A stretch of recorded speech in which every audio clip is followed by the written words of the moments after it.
Wizards of the Coast seems committed to making major changes to Magic the Gathering. Heck, they're completely destroying two existing products to make one brand new one that's supposed to serve everyone's needs. But with the price gap of the new play booster and the collector boosters as we know them now never being smaller, is there a chance that these things have to see massive changes going forward? And if not, why the hell would anyone buy this? When it comes to how people open Magic the Gathering product, the Collector Booster is a wonderful example of the world that Wizards of the Coast has created today. Heck, I think the Set Booster is another example, but today's video is about the Collector Booster, so get your shine here, little buddy. The Collector Booster gives people an opportunity to get wonderful, crazy, foily treatments, if that matters to anyone anymore, in their Magic the Gathering product. And with Commander or EDH or whatever you choose to call multiplayer 100-card singleton formats being the primary way people play Magic, it kind of makes sense if I'm being completely honest. I've always said Commander is an amazing place for someone to have a one-of really special piece of art or a foil or shiny or expensive variant of a card to show off. Because hey, guess what? You don't have to buy 4, you only have to buy 1. And bonus, if it's your Commander, it gets to sit out on display permanently all the time. So the Collector Booster definitely had its place, but it doesn't always see success on the secondary market. Heck, I'm holding in my hand a Streets of New Capenna Collector Booster box. When I talk Collector Boosters, of all the ones I could choose from in the office here, I always like to choose something like Streets of New Capenna, because I believe that while a lot of these didn't perform very well in the secondary market, it wasn't because of the popularity or power or positivity we had around the set. Heck, I think Streets was a really fun set with a wonderfully powerful list of cards that you can play across a multitude of formats. I do think it has a lot to do with how the product is delivered, the timing, and the amount of product we get, as well as do we justify the crazy price? And that brings us to the big question. Collector boosters and play boosters are going to see a smaller price gap than any other Magic the Gathering product as far as a standard set to standard set release that we have seen in some time. The play booster is going to be probably $144+ before it hits the secondary market. That's just the price per pack on the box. When it comes out, I've got a whole theory about the fact that the secondary market and people like us spending our money is going to do its thing, and we will see what those boxes are worth after they hit the rest of us in our community. But that gap being so small is a big deal for boxes like this. You have to be really committed to wanting this product when you think if the play booster is as good as we want it to be and you can get as much as you can out of it, then you got to really commit to getting this product. And with that, we're going to have to see more things like the Brothers War. We're going to have to see more things like March of the Machine, where you have cards that are accessible or reachable in the Collector Booster that you can't get out of the set draft or now play booster box. And this kind of brings the conversation back to around serialized cards. And I've done a video on this channel. If I remember, I'll link it somewhere here. And if I don't, hey, give me a break. I'm in the middle of a work day here. I'm doing my freaking best. And while I'm doing my best, hit the sub button. 7K is on the way, baby. But these variants are something truly special, and I do believe that Wizards of the Coast introduced them to attempt to bring collectability back to Magic the Gathering sets, especially standard sets. Heck, looking in the past, even with collector boosters, and I got this, but we know we can reference Dominaria United, Adventures in the Forgotten Realm, any of the Innistrad, Midnight Hunt, Crimson Vow, whatever you want to reference from that era, and we can point out that some of these special variants we didn't receive as collectible. And when we don't see something that you can get from this box as special or collectible, well, guess what? We don't buy it. We don't spend our money on it. We are slowly and truly embracing the idea that not every Magic release is for us. And with the Play Booster being such a versatile box and something that I do think is an overall positive for the community, it's really, I think, going to pull a lot of eyes away from these as they exist today. So what has to change with these? Can it just be the price? If we make these cheaper, like we see $110 boxes of Streets of New Capenna on the secondary market, will everyone flock to the Collector Booster and leave the Play Booster on the shelf? Well, I don't think so.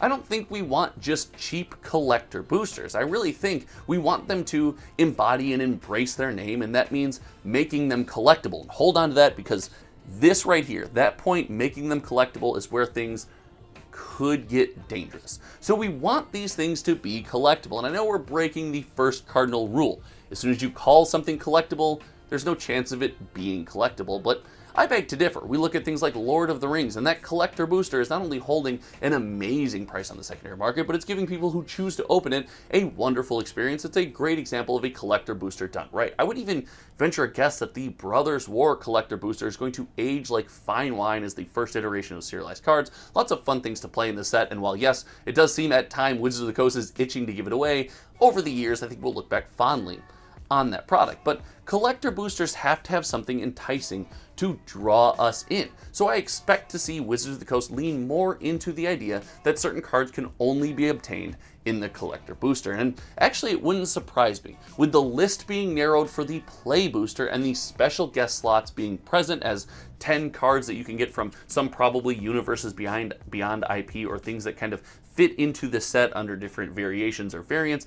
I think we could see special treatments of those cards available in this box. And furthermore, in the future of the collector booster, I think we will see them lean harder into serialization, see more and more serialized cards in each set, and I think we will see a tighter run of serialized cards. Maybe not another one of one until Final Fantasy coming out, I think it's not next year, but the year after. But I think we could start seeing of 100, of 50, and even of 10 in some of your standard releases. Heck, we're going to start needing to give people a reason to continue to buy these. And listen, the set booster box was always fun, and the play booster is going to closely mirror the set booster. And yes, I understand there will still be a deviation in people like you and I that choose to buy these products because, hey, some people just like the collector booster. But my point is still, with that price gap narrowing, it is going to pull eyes and say, if I'm going to spend this much money anyway, I might as well get the brand new booster box, the exciting thing where I can get the narrowed list, the specifically curated cards, and if that special guest slot is something truly special that we can use in Commander, that could be another area where I'm like, yeah, I can't really justify buying this. But on the flip side, if Wizards of the Coast does all of this, if they truly lean in, make this thing special, make it exciting, make it something that we can justify moving our money away from the play booster and buying that collector booster product, this is where things can get dangerous. We can see crazy price spikes on the secondary market. We can see these rapidly selling out. We could see game stores having a deviation of these boxes that seem to be unfair, give other stores or smaller stores an inability to make any money as the bigger stores soak up the massive Magic win. And it's no secret, Wizards of the Coast, I have said in the past, need to leave more meat on the bone for the local game store. The local game store consistently struggles to make money on Magic the Gathering, especially your mid and small size stores, because not only is the space so competitive, but listen, the margin on the product is already super thin, and we're a finicky bunch. We can always try to find a better deal somewhere else. Looking at you, Amazon, I did that video. I'm not gonna get mad about it today. I did a mad video. I'm gonna link it here, and that's where we're gonna leave it.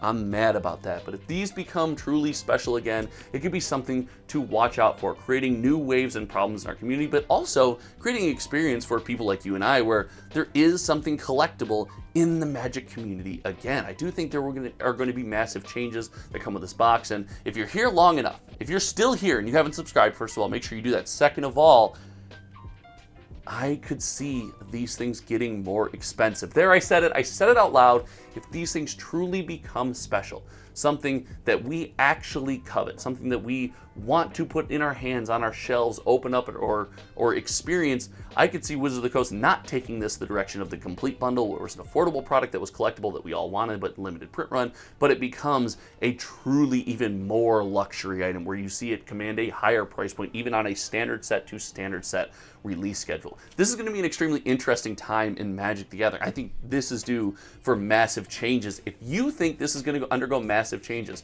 let me know. If you think the fact that, hey, we might just not buy this product anymore, it might just go by the wayside, we're down to one box, let me know in the comment section below. I want to hear from each and every one of you, and finally share this video on any social media platform where you engage with Magic the Gathering discussion. If you're still here and you like videos like this, join the channel membership. We just did a Wilds of Eldraine EV video that was, well, for lack of a better word, it was freaking wild. So thank you all for hanging out. Until next time, you guys know me. My name is Josh, and well, we will see you around. Goodbye.